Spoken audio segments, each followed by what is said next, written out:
Story RH, le podcast RH qui ne vous raconte pas d'histoire. Bienvenue à toutes, bienvenue à tous. History is made of stories. Dans cet épisode, nous allons parler de conduite du changement et suggérer 2 écueils à éviter.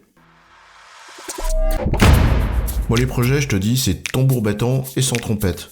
Un plan de déploiement, un peu de change management, genre tu vois, un kick-off meeting, 3 tutos, 4 fiches pratiques et quelques ambassadeurs qui font la claque et hop, l'intendance suivra. Peut-être, ou pas. Tu crois que tout le monde adhérera à ce que tu n'as pas expliqué, et ça sans rechigner ? Tu conduis à l'aveuglette le Fangio de pacotille.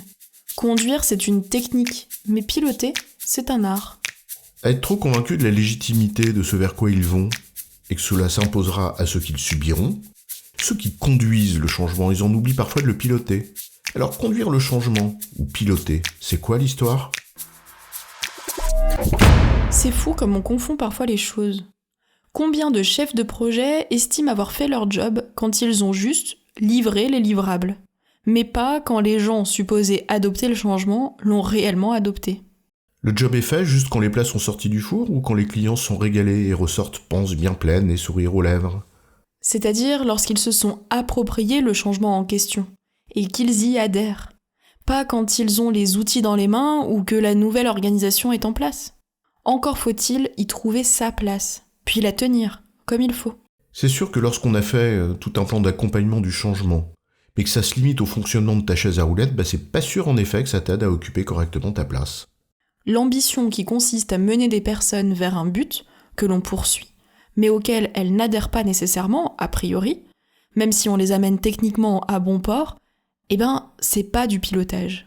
Le pilotage, ça suppose qu'on atteigne l'objectif dans les meilleures conditions possibles. Et ce n'est pas qu'une affaire de technique, loin s'en faut.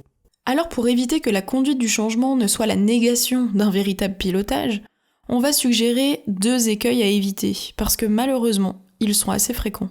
Le premier écueil, on le retrouve fréquemment d'ailleurs en management, c'est le déficit de pédagogie du pourquoi, du pour quoi et du pour qui.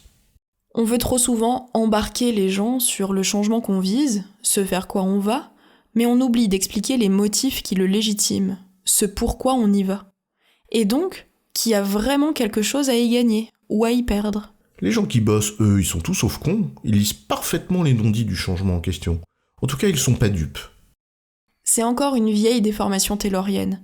D'un côté, celles et ceux qui pensent les choses, et de l'autre, celles et ceux qui les exécutent, et qui seraient supposés ne pas penser. On ne change pas contre, mais nécessairement avec, et peut-être même pour. Alors un peu de pédagogie du pourquoi, que diable. Embarquer, ça commence par ça.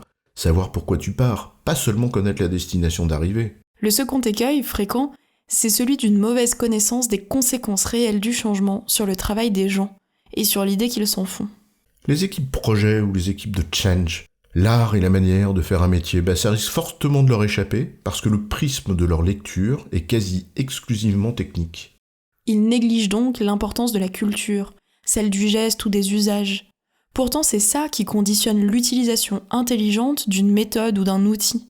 C'est ce stade ultime qui permet d'apprécier la matérialité du changement. Quand on néglige ce qui fait l'âme d'un métier, on provoque une réaction simple. Ceux qui l'exercent se regroupent contre et ils convoquent la profession comme défenseur. Parce que travailler, c'est loin d'être un simple acte technique. C'est aussi ce qui participe à l'identité professionnelle de celles et ceux qui travaillent. Alors il ne faut pas s'étonner qu'ils s'y attachent. Il y a 1000 et autres écueils à éviter, tant la route est sinueuse, escarpée, dangereuse et compliquée. Mais observez les pratiques dans de nombreuses entreprises, ces 2 écueils-là sont à la fois évidents et pourtant fréquents. Mais alors s'ils sont évidents, pourquoi sont-ils fréquents ? Serait-ce parce qu'on ne veut pas s'embarrasser de tout ça ? Ou serait-ce parce qu'au fond, le changement, on s'en préoccupe pas vraiment ? Ce qui compte, c'est de se débarrasser de ce qu'il y a à faire et prendre sa thune ?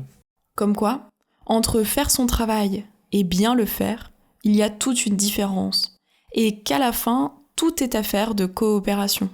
Mais ça, c'est une autre histoire. En résumé, piloter le changement, c'est obtenir l'adhésion et l'appropriation. Cela demande une grande pédagogie sur les raisons qui le motivent et une connaissance de la réalité des métiers affectés, y compris dans leur dimension culturelle ou symbolique. J'ai bon, chef ? Oui, tu as bon. Mais on va pas en faire toute une histoire.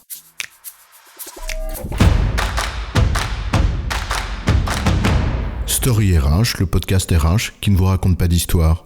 Retrouvez tous les épisodes sur storyrh.fr.